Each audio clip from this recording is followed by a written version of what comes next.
Hello everybody. So when it comes to God's providence, I am not a Calvinist and I am not an Arminianist. I am a Molinist.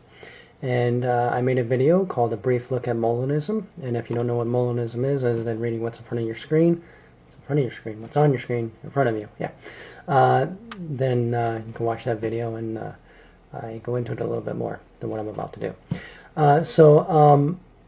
Yeah, my point, brain fart, yes. I got a comment on that video, and that comment was basically, and I kind of lost my tab here. Oh, here we go. Is basically this. There aren't any worlds in which a person will choose God, because no matter what world you place them in, they will not choose God. And he cites Romans 10:30, man will always choose their strongest desires.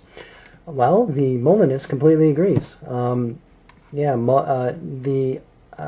The fact that God is the only worker in salvation is something that both the Calvinist and the Molinist agrees on. And allow me to explain that. So on Calvinism, God's grace is monergistic and irresistible, and they call it irresistible grace. Molinism, we believe that God's grace is monergistic as well, but is resistible. We call it overcoming grace. Now, to demonstrate how this would work, I'm going to use a model that is used in Salvation and Sovereignty, a Molinist approach by Kenneth Keithley. And it's called the ambulatory model. And to show the model, I'm actually going to use an example of an ambulance ride. So let's pretend that you're driving along in a pretty car, because that's what the picture shows.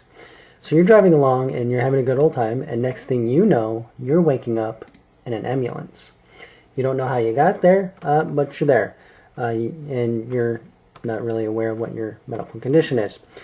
So you wake up in an ambulance. You did nothing to bring about this medical grace that has come upon you.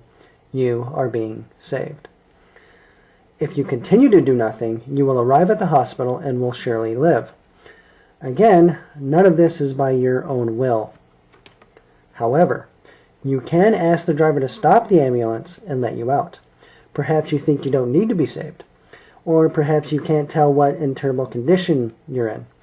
Or perhaps you think the ambulance ride is too high a price to pay. So you can reject the medical grace that has come upon you. However, you did nothing to cause it to come upon you. So the big question is it biblical that you can reject God's grace? Well, according to Stephen the Martyr, yes you can. You can reject God's grace. It says so in Acts 7:51, where he accuses the Jews of rejecting the Holy Spirit. And you see here in front of you a bunch of other examples, including some from the Old Testament. Okay, so that's basically it. I want to end by giving definitions by what the Molinists might mean when they say monergistic or resistible. By monergistic, what is meant is God is the only worker in salvation.